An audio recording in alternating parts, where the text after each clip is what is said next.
नमस्कार, मैं विकेश कुमार और आपके लिए लेकर आए हैं 67th बीपीएससी के लिए फुल्ली मॉक टेस्ट। और ये मैक्रो पब्लिकेशन का 5वां प्रैक्टिस सेट है। देखते हैं आज के प्रमुख प्रश्नों को। पीडीएफ आपको नॉलेज जंक्शन मस्ती टेलीग्राम चैनल पर उपलब्ध रहेगा, वहां से आप प्राप्त कर सकते हैं। तो मेरा पहला प्रश्न इस प्रकार से है, निम्नलिखित में से कौन सही सुमेलित नहीं है, यानी कि इनमें से कौन जो है सही सुमेलित नहीं है, उन्हें पहचानना है। तो अष्टाध्यायी के लेखक पाणिनि हैं, पंचतंत्र के लेखक विष्णु शर्मा हैं और पृथ्वीराज रासो के लेखक जो है चंदवरदई हैं। तो चंदवरदई हैं, इसीलिए जो है यही विकल्प मेरा गलत है। और मालविकाग्निमित्र के लेखक कालिदास हैं, ये तो सही है। तो राइट आंसर सी हो जाएगा, जो कि गलत है। अगला सवाल देखें, जैन धर्म से संबंधित रचना परिशिष्ट पर्व की रचना किसने किया। तो परिशिष्ट पर्व की रचना किसने किया, तो करने वाले थे आचार्य हेमचंद्र। अगला सवाल देखें, चंद्रगुप्त मौर्य संसार को त्याग कर दक्षिण भारत में किस जैन मुनि के साथ गया था। तो चंद्रगुप्त मौर्य जो है जैन मुनि भद्रबाहु के साथ गया था और इन्होंने अंतिम समय में जैन धर्म को स्वीकारा और दीक्षा लिया था भद्रबाहु से। अगला सवाल देखें, निम्नलिखित में से किसे वेदांत भी कहा जाता है, यानी कि वेदांत कहा जाता है किसे, तो उपनिषद को वेदांत कहा जाता है। अगला सवाल, प्राचीन भारत के निम्नलिखित में से कौन सा ग्रंथ अपने पति द्वारा परित्यक्त पत्नी को तलाक की अनुमति देता है। तो अपने पति द्वारा जो है परित्यक्त पत्नी को तलाक की अनुमति देता है, तो ये ग्रंथ है अर्थशास्त्र। और इनके लेखक की बात करें तो ये लेखक जो हैं कौटिल्य हैं, विष्णुगुप्त हैं और इसमें 15 अधिकरण और 180 प्रकरण है। अगला सवाल देखें, चीनी यात्री ह्वेनसांग ने किसके शासनकाल के दौरान भारत का दौरा किया था। तो ह्वेनसांग जो है हर्षवर्धन के समय में भारत आया था, ये प्रसिद्ध चीनी यात्री। अगला सवाल, करिश्माई चिश्ती संत शेख नासरीउद्दीन महमूद किस नाम से जाने जाते हैं। तो ये करिश्माई चिश्ती संत हैं शेख नासरीउद्दीन महमूद, तो ये किस नाम से जाने जाते हैं, तो ये चिराग ए दिल्ली के नाम से जाने जाते हैं।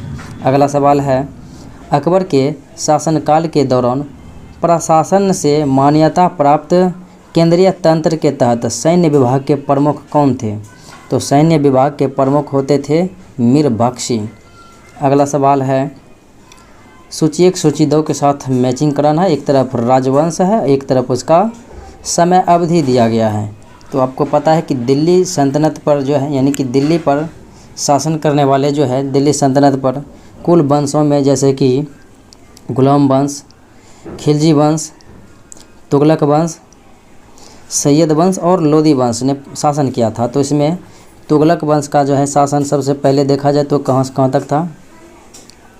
तो सबसे पहले देखिए खिलजी वंश, गुलाम वंश के बाद खिलजी वंश आया। तो खिलजी वंश का शासन 1290 से 1320 के दौरान रहा था। और लोदी वंश सबसे अंतिम वंश था, तो ये 1450 से 1526 तक रहा था। फिर उसके बाद देखा जाए तो तुगलक वंश 1320 से 1414 और फिर देखा जाए तो सैयद वंश 1414 से 1451। अगले प्रश्नों को देखा जाए, दिल्ली सल्तनत के किस शासक ने खुसरो को उसके काव्य कौशल के लिए अमीर की उपाधि से सम्मानित किया। तो खुसरो को उसके काव्य कौशल के लिए अमीर की उपाधि से सम्मानित किया था और यह शासक था Jalaluddin Khilji. Option number A. अगला सवाल है, दीवान ए इश्तियाक से कौन सा विभाग जुड़ा हुआ था। तो दीवान ए इश्तियाक जो कि फिरोज शाह तुगलक के द्वारा निर्मित किया गया था विभाग, और ये पेंशन विभाग था। अगले सवाल को देखा जाए, हम्पी में हजार राम मंदिर किस विजयनगर शासक द्वारा बनवाया गया था। तो हजार राम मंदिर जो है विजयनगर साम्राज्य के शासक जो थे देवराय द्वितीय, जिनके द्वारा बनाया गया। अगला सवाल है, सिजदा और पैबोस किस शासक द्वारा अभिवादन के समान रूप से लागू किया गया था। तो सिजदा और पैबोस जो है ये अभिवादन के लिए लागू किया गया था। गियासुद्दीन बलबन के द्वारा। अगला सवाल है, हुगली को बंगाल की खाड़ी में समुद्री डकैती के लिए आधार के रूप में किसके द्वारा इस्तेमाल किया गया था? तो पुर्तगाली के द्वारा इस्तेमाल किया गया था। अगला सवाल, भारत के ब्रह्म समाज के संस्थापक कौन थे? तो भारतीय ब्रह्म समाज के संस्थापक तो केशव चंद्र सेन थे। अगर ब्रह्म समाज के संस्थापक पूछा जाएगा तो राजा राम मोहन राय हो जाएगा। अगला सवाल है, निम्नलिखित में से कौन ईस्ट इंडिया एसोसिएशन के संस्थापक थे?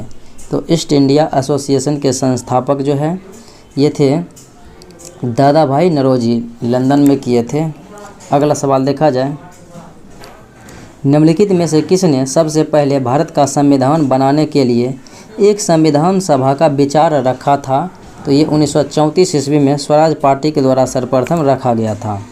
अगला सवाल है, गीता रहस्य के लेखक कौन है? तो बाल गंगाधर तिलक हैं।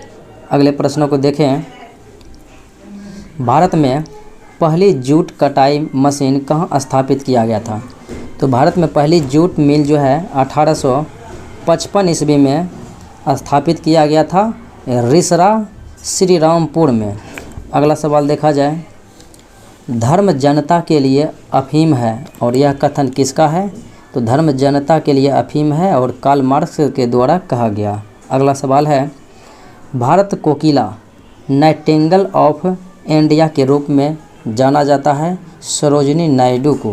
अगला सवाल है, निम्नलिखित में से किसने 1857 के विद्रोह को प्रथम स्वतंत्रता संग्राम के रूप में वर्णित किया था?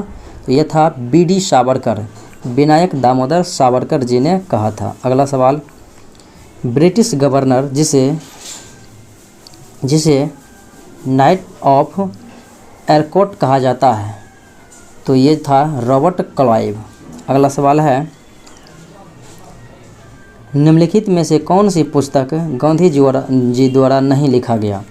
तो गांधी जी द्वारा जो लिखा गया पुस्तक था young India, Hind Swaraj, my experiment with the truth और न्यू इंडिया और कॉमनवेल्थ, ये जो है एनी बेसेंट के द्वारा लिखा गया था।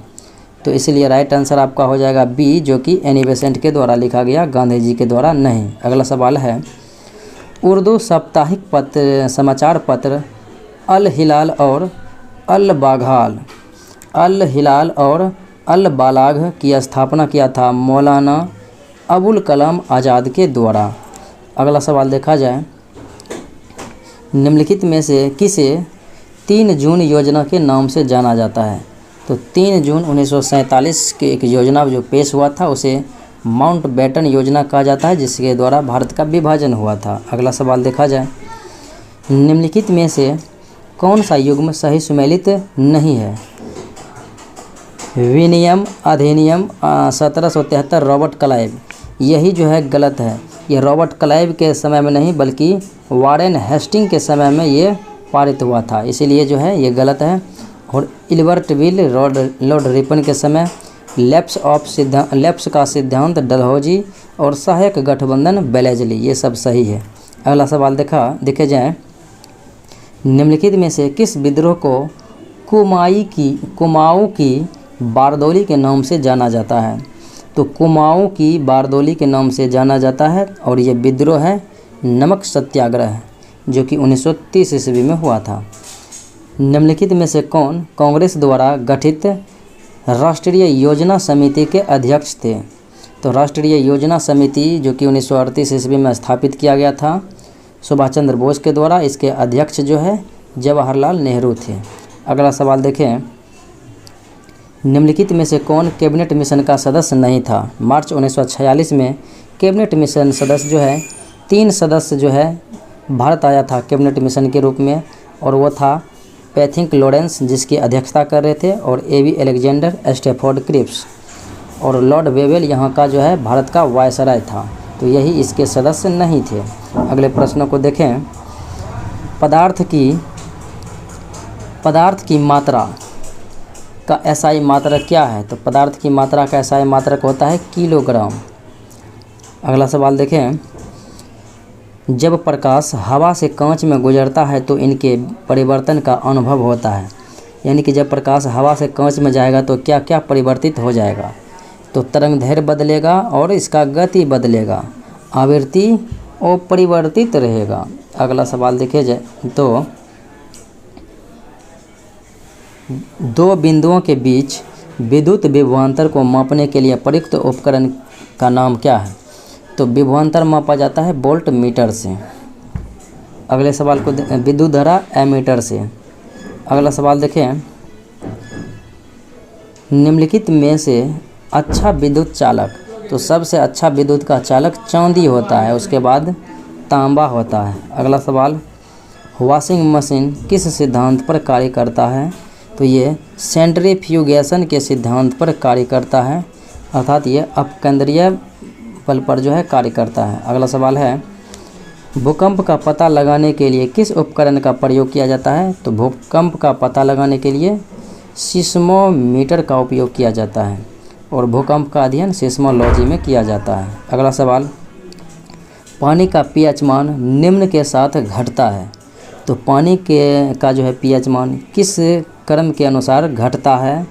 तो ये तापमान में वृद्धि करेंगे तो पानी का पीएच मान घटेगा। अगला सवाल है, निम्न में से किस प्रकार का कांच परावैंगनिक किरणों को काट सकता है? तो परावैंगनिक किरणों को काट सकता है तो यह है पायरेक्स कांच। अगला सवाल है, चूना पत्थर का त्वरित चूने में परिवर्तन एक उदाहरण है, तो चूना पत्थर का त्वरित चूने में परिवर्तन एक उदाहरण है अपघटन की प्रतिक्रिया का। अगला सवाल है, निम्नलिखित किरणों में किस में सबसे अधिक वेधन क्षमता? तो सबसे अधिक वेधन क्षमता जो है गामा किरणें में होती है। अगला सवाल है, एल्यूमिनियम का निर्माण किससे होता है? तो एल्युमिनियम का जो है मुख्य अयस्क होता है बॉक्साइट। अगला सवाल है, ध्वनि किसके कारण दिन की अपेक्षा रात में अधिक दूरी तक पर सुनाई देता है? तो ध्वनि जो है अपवर्तन के कारण दिन की अपेक्षा रात में अधिक दूरी तक सुनाई देता है। अगला सवाल है, इलेक्ट्रॉन की खोज किसके द्वारा किया गया? तो बता दें कि परमाणु का खोज, प्रोटॉन का खोज गोल्डस्टीन रदरफोर्ड, और न्यूट्रॉन का खोज जेम्स चैडविक, और इलेक्ट्रॉन का खोज जे थॉमसन के द्वारा किया गया। अगला सवाल है, पीतल एक मिश्र धातु है, तो पीतल में तांबा और जस्ता यानी कि कॉपर और जिंक रहता है। अगला सवाल है, प्लास्टर ऑफ पेरिस को गर्म करके बनाया जाता है, तो प्लास्टर ऑफ पेरिस यानी किसको गर्म करके बनाया जाता है? तो जिप्सम को गर्म करके प्लास्टर ऑफ पेरिस बनाया जाता है, जिनका सूत्र होता है CaSO4 ½ H2O। अगला सवाल, भ्रूण को प्लेसेंटा से जोड़ने वाली संरचना है, तो भ्रूण से प्लेसेंटा को जोड़ने वाली संरचना तो ये होती है गर्भनाल, गर्भनाल के द्वारा ही जुड़े हुए होते हैं। अगला सवाल है, सरीसृप के अध्ययन को किस नाम से जाना जाता है? तो हर्पेटोलॉजी कहा जाता है सरीसृप के अध्ययन को। अगला सवाल है, मानव शरीर के किस अंग में लिम्फोसाइट कोशिका बनती है? तो लिम्फोसाइट कोशिका लंबी हड्डी में बनती है। अगला सवाल है, कंकाल के जोड़ में हड्डियां आपस में किसके द्वारा जुड़ी होती है? तो हड्डी से हड्डी के जोड़ को लिगामेंट कहते हैं, यानी कि ये स्नायु बंधन के द्वारा जुड़े हुए होते हैं। अगला सवाल है, टमाटर का रंग किस कारण से होता है? तो टमाटर का रंग लाल होता है, ये किस कारण से? तो वर्णिलवक लाइकोपीन पाए जाने के कारण। अगला सवाल है, अतिसार किसके कारण से होता है? तो अतिसार रोग ये जो है जीवाणु के द्वारा फैलता है, बैक्टीरिया के माध्यम से। निम्नलिखित में से कौन सा परिरक्षण मानव शरीर में मधुमेह के स्तर की पहचान करता है? तो मधुमेह के स्तर की पहचान करता है तो यह है HbA1c। अगला सवाल है, सूची 1 सूची 2 के साथ मैचिंग कराना है, एक तरफ हार्मोन है, एक तरफ इनसे संबंधित क्षेत्र है। तो एड्रेनालाइन, तो एड्रेनालाइन जो है एड्रेलिन, तो ये जो है क्रोध, भय और खतरा के समय उत्सर्जित होता है। और एस्ट्रोजन ये महिला हार्मोन है। इंसुलिन में ग्लूकोज रहता है और फेरोमोन गंध के माध्यम से भागीदारों को आकर्षित करता है। अगला सवाल देखें, मानव आरबीसी में कौन सा श्वसन वर्णक पाया जाता है? तो मानव आरबीसी में श्वसन वर्णक हीमोग्लोबिन पाया जाता है। अगला सवाल है, ग्लोबल जेंडर गैप रिपोर्ट 2021 में भारत की रैंक क्या है? तो ग्लोबल जेंडर गैप रिपोर्ट 2021 में भारत की रैंक जो है 140वीं है। अगला सवाल देखें, वर्तमान में बिहार के उप मुख्यमंत्री कौन हैं? तो वर्तमान में बिहार के उप मुख्यमंत्री तारकिशोर प्रसाद और रेणु देवी हैं। तो इसलिए राइट आंसर आपका हो जाएगा ई, इनमें से एक से अधिक। अगला सवाल है, राष्ट्रीय मतदाता दिवस मनाया जाता है 25 जनवरी को, क्योंकि 25 जनवरी 1950 को जो है चुनाव आयोग की स्थापना हुई थी। अगला सवाल है, किस राज्य सरकार ने affordable rental housing scheme ARHS की शुरुआत किया था? तो ये था उत्तर प्रदेश। अगला सवाल देखें, हाल ही में बिहार के मुख्यमंत्री नीतीश कुमार ने कहां पर राज्य के पहले पक्षी उत्सव कलरव का उद्घाटन किया? तो ये किया था नागिन नकटी पक्षी अभयारण्य जमुई में।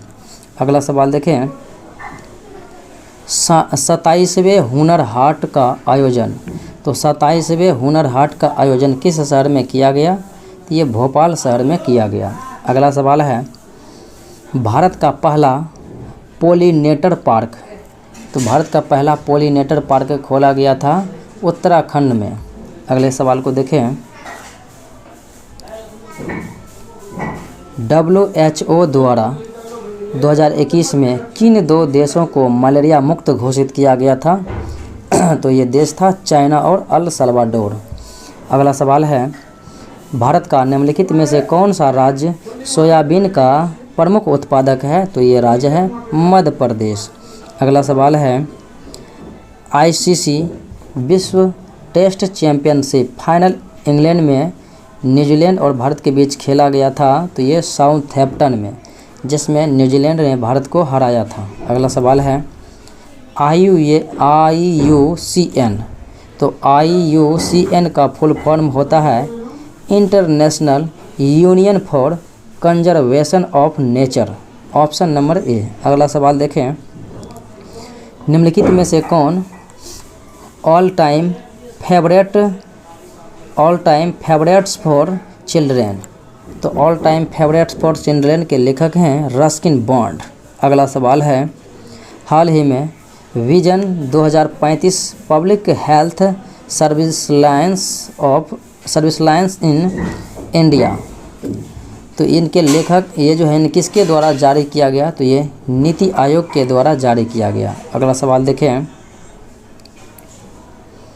कोविड-19 प्रदर्शन सूचकांक, कोविड-19 प्रदर्शन सूचकांक जारी किया जाता है किसके द्वारा? तो ये द लोवी इंस्टीट्यूट के द्वारा जारी किया जाता है। अगला सवाल, किस भारतीय राज्य ने ई पंचायत पुरस्कार 2021 जीता?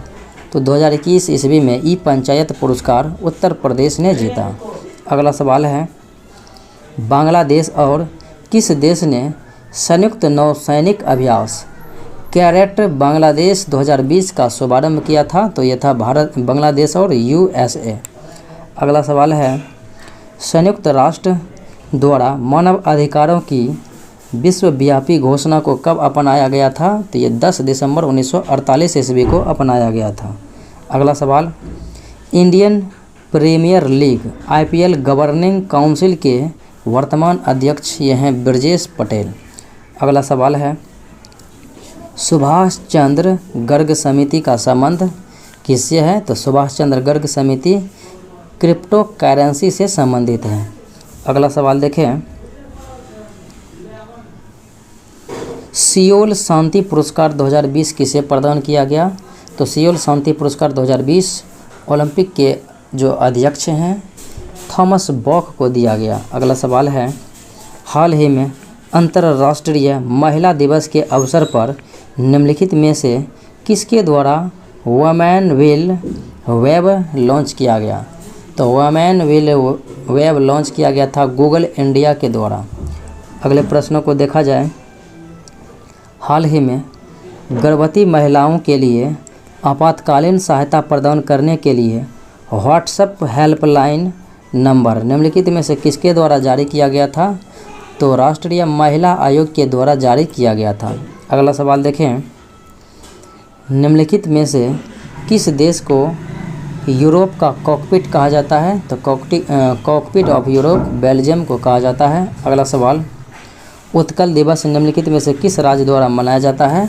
तो उत्कल दिवस जो है 1 अप्रैल को ओडिशा के द्वारा मनाया जाता है। अगला सवाल है, कोयला मंत्रालय के तहत एक महारत्न सार्वजनिक उपक्रम कोल इंडिया लिमिटेड CIL का मुख्यालय?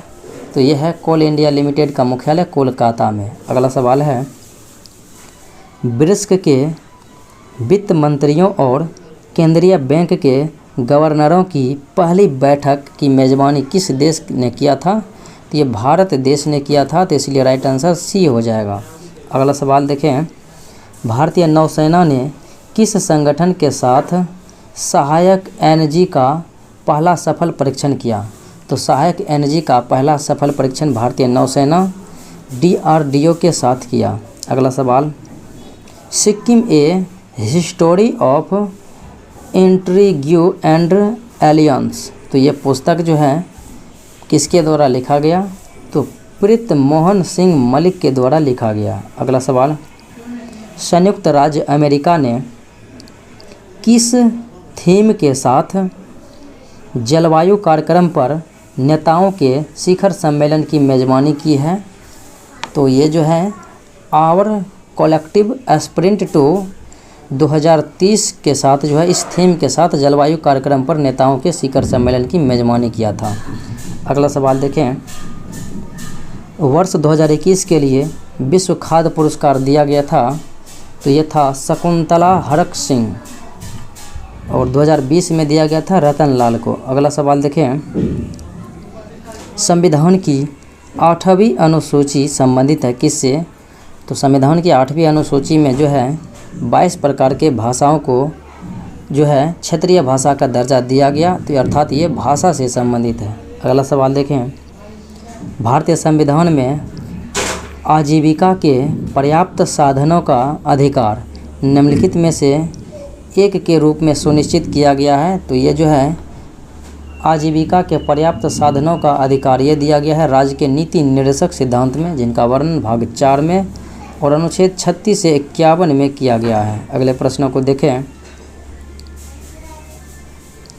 देश में पहली बार द्विसदनीय और प्रत्यक्ष चुनाव किस अधिनियम द्वारा शुरू किए गए?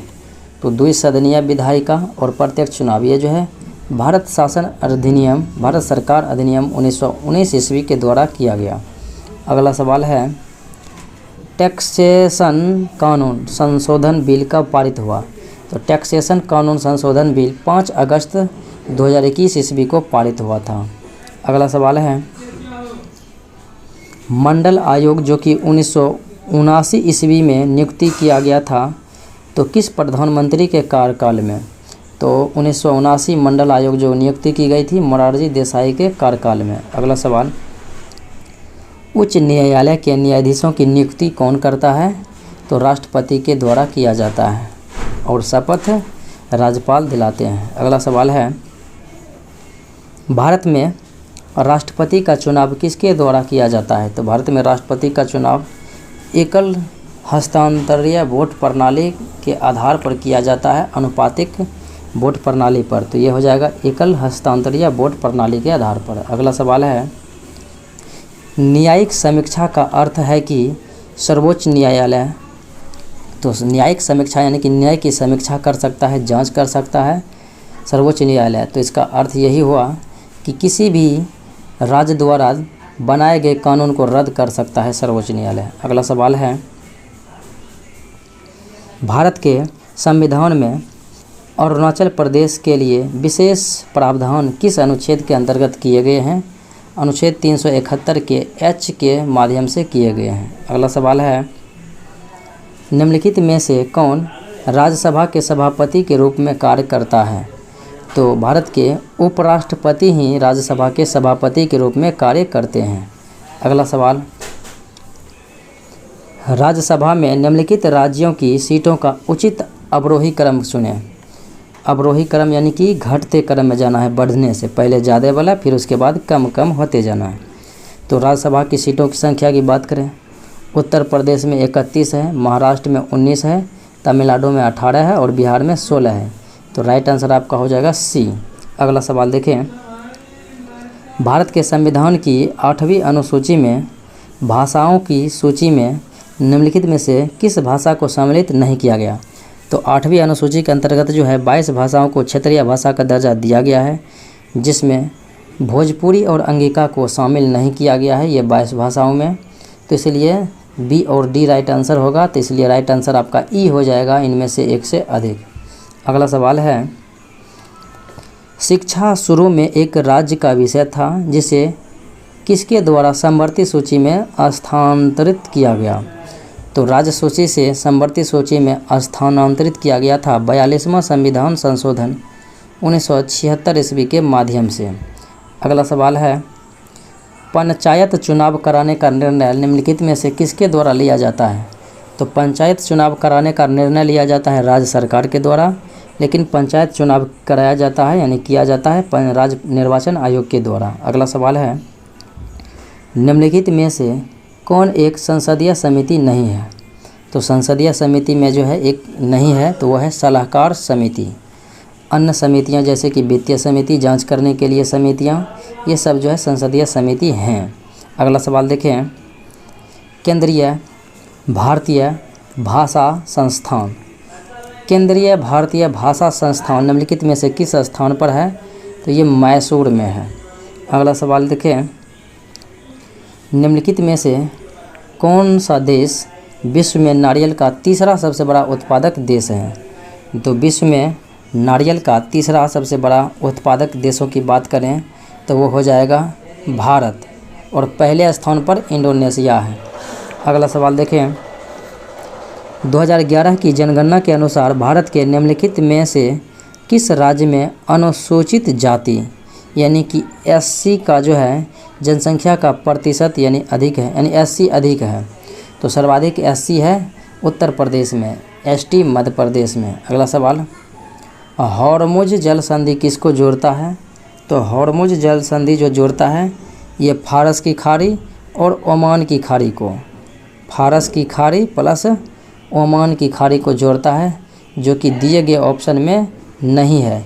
तो आपका राइट आंसर ई हो जाएगा, इनमें से कोई नहीं। अगला सवाल है, गलत मिलान करना है, गलत मिलान का पता करना है।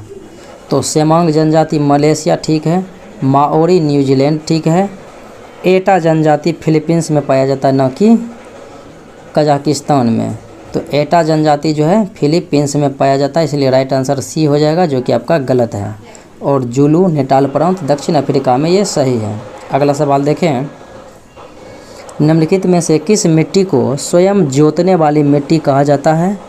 तो स्वयं जोतने वाली मिट्टी कहा जाता है काली मिट्टी को। अगला सवाल देखें, पृथ्वी के वायुमंडल में क्रमशः सबसे निचली और सबसे ऊपरी परतें हैं। तो पृथ्वी के वायुमंडल में क्रमशः सबसे निचली और सबसे ऊपरी परतें, तो निचली परत क्षोभमंडल और ऊपरी परत होता है बाह्यमंडल, तो ट्रोपोस्फीयर और एक्सोस्फीयर। अगला सवाल है, भौगोलिक क्षेत्रफल की दृष्टि से निम्नलिखित में से कौन सा सबसे बड़ा भूमि से घिरा हुआ देश है? तो ये है कजाकिस्तान। अगला सवाल है, वन रिपोर्ट 2019 के अनुसार किस राज्य में वन क्षेत्र का प्रतिशत सबसे अधिक है? तो वन क्षेत्र का जो है सबसे अधिक प्रतिशत ये है मिजोरम में। अगला सवाल है, दजुको घाटी नागालैंड और किस राज्य की सीमाओं पर स्थित है? तो दजुको घाटी नागालैंड और मणिपुर की सीमा पर स्थित है। अगला सवाल है, कर्क रेखा निम्नलिखित में से किस राज्य से होकर गुजरती है? तो कर्क रेखा 23.5 डिग्री उत्तरी अक्षांश है, जो कि भारत के 8 राज्यों से होकर गुजरती है, जिनमें त्रिपुरा और राजस्थान आता है, इसलिए राइट आंसर आपका ई हो जाएगा, इनमें से एक से अधिक। अगले प्रश्नों को देखें, निम्नलिखित में से किस पंचवर्षीय योजना को गॉडगिल योजना कहा जाता है? तो चतुर्थ पंचवर्षीय योजना को गॉडगिल योजना कहा जाता है, क्योंकि इसका मॉडल गॉडगिल साहब ने ही दिया था, और चतुर्थ पंचवर्षीय योजना को गॉडगिल फॉर्मूला भी कहा जाता है। अगला सवाल, निम्नलिखित में से कौन सा एक राजकोषीय नीति का उपकरण नहीं है? तो राजकोषीय नीति का उपकरण कराधान होता है, सार्वजनिक व्यय होता है, और उसके बाद सब्सिडी होता है, और ब्याज दर जो है नहीं होता है। तो ब्याज दर नहीं होता, इसलिए जो है राजकोषीय नीति उपकरण नहीं है। अगला सवाल है, ईज ऑफ डूइंग बिजनेस का निम्नलिखित में से कौन सा पैरामीटर यानी कि पैमाना है? तो ईज ऑफ डूइंग बिजनेस जो कि वर्ल्ड बैंक यानी विश्व बैंक के द्वारा जारी किया जाता है, तो इसका पैमाना कर का भुगतान, संपत्ति का पंजीकरण, व्यवसाय शुरू करना और निवेशकों की रक्षा करना, ये सभी इनके अंतर्गत ही आते हैं। इसीलिए राइट आंसर आपका ई हो जाएगा इनमें से एक से अधिक। अगला सवाल देखा जाए, वर्तमान में रेपो रेट क्या है? तो वर्तमान में जो रेपो रेट जो है अभी हाल ही का देखा जाए तो 4.90% हैं, जो कि हालांकि आपको 4% दिया गया है, ये बीच जो है पिछले साल की है। तो राइट आंसर आपका जो है बी हो रहा है, लेकिन 4.90% जो है वर्तमान में है। अगला सवाल है, निम्नलिखित में से किस संगठन ने कृषि विपणन और कृषि अनुकूल सुधार सूचकांक जारी किया? कृषि विपणन और कृषि अनुकूल सुधार सूचकांक जारी किया गया था किसके द्वारा? तो नीति आयोग के द्वारा। अगला सवाल है, विश्व व्यापार संगठन कब अस्तित्व में आया था? तो विश्व व्यापार संगठन की स्थापना 1 जनवरी 1995 ईस्वी में हुई थी। अगला सवाल है, IMF इंटरनेशनल मॉनेटरी फंड का मुख्य कार्य क्या है? तो इसका मुख्य कार्य होता है विनिमय स्थिरता को बढ़ावा देना। तो राइट आंसर आपका ए हो जाएगा। अगला सवाल है, भुगतान संतुलन के संदर्भ में निम्नलिखित में से कौन चालू खाता है? तो चालू खाता जो है इनमें से कौन है? तो एक हो जाएगा रेमिटेंस यानी कि प्रेषण, और दूसरा हो जाएगा ब्याज। तो आपका राइट आंसर 1 और 4 यानी कि ऑप्शन नंबर सी हो जाएगा। अगला सवाल है, General Theory of Employment Interest and Money. तो General Theory of Employment Interest and Money ये पुस्तक लिखा गया था J.M. किन्स के द्वारा। अगला सवाल है, बिहार के पहले मुस्लिम राज्यपाल कौन थे?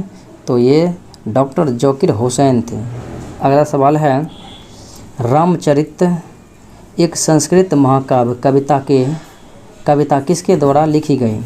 रामचरित मानस होता तो तुलसीदास हो जाता है, रामायण रहता तो वाल्मीकि हो जाता, लेकिन रामचरित एक संस्कृत महाकाव्य सांध्याकर नंदी द्वारा लिखा गया। अगला सवाल देखें, कण्व वंश के संस्थापक कौन थे? तो ये थे वासुदेव। अगला सवाल है, उदायन और नागदशक किस वंश के शासक थे? तो उदायन और नागदशक ये हर्यक वंश के शासक थे, और हर्यक वंश के अंतिम शासक थे नागदशक। संस्थापक थे बिंबिसार। अगला सवाल, अकबर के शासनकाल में निम्नलिखित में से कौन बिहार का अंतिम राज्यपाल था? बिहार का अंतिम राज्यपाल अकबर के शासनकाल में आसिफ खां था। अगला सवाल है, बिहार में नमक सत्याग्रह के नेता कौन थे? तो डॉक्टर राजेंद्र प्रसाद थे। अगला सवाल है, निम्नलिखित में से कौन सा कथन सही नहीं है? तो बिहार का भौगोलिक क्षेत्र जो है यानी क्षेत्रफल 94,163 वर्ग किलोमीटर है, ये सही है। अगले विकल्प को देखा जाए, उत्तर से दक्षिण तक बिहार की लंबाई 345 किलोमीटर है, तो ये भी सही है। पश्चिम बंगाल बिहार की सीमा को छूता है, ये भी सही है। और कहता है इसकी अनुदैर्घ्य सीमा 88 डिग्री 19 मिनट और 50 सेकेंड से 88 डिग्री 25 मिनट 54 सेकेंड है। यही इसके बारे में गलत है, क्योंकि बिहार की अनुदैर्घ्य सीमा जो है 83 डिग्री 19 मिनट 50 सेकेंड है, से जो है 88 डिग्री यहाँ पर होगा 17 मिनट और यहाँ पर होगा 40 सेकेंड, तब जाके राइट होगा आंसर।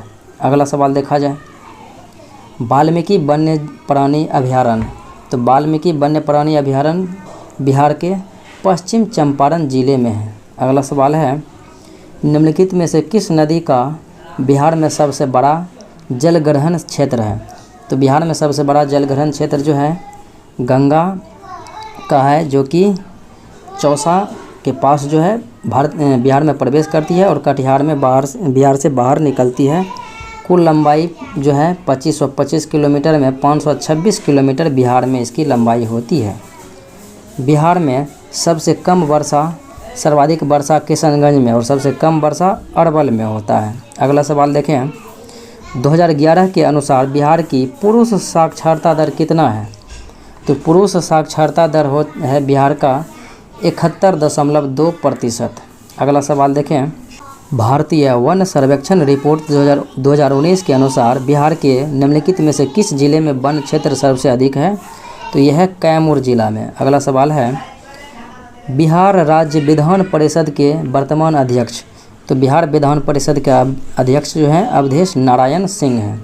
अगला सवाल है, पंचायत राज व्यवस्था का उल्लेख किसमें है? तो पंचायती राज जो है ये आता है राज्य सूची के अंतर्गत।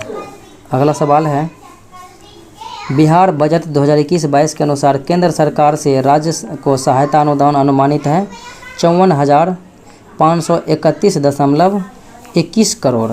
अगला सवाल है, वित्तीय वर्ष के लिए पहली बार बिहार आर्थिक सर्वेक्षण प्रकाशित किया गया था कब?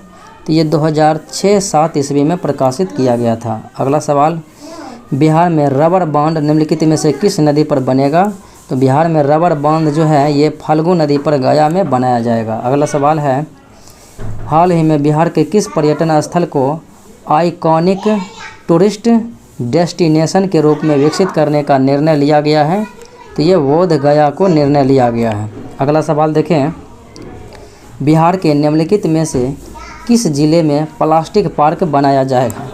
तो बिहार के बेगूसराय ज़िले में जो है प्लास्टिक पार्क बनाया जाएगा। अगला सवाल है, निम्नलिखित में से कौन रामधारी सिंह दिनकर की रचना नहीं है?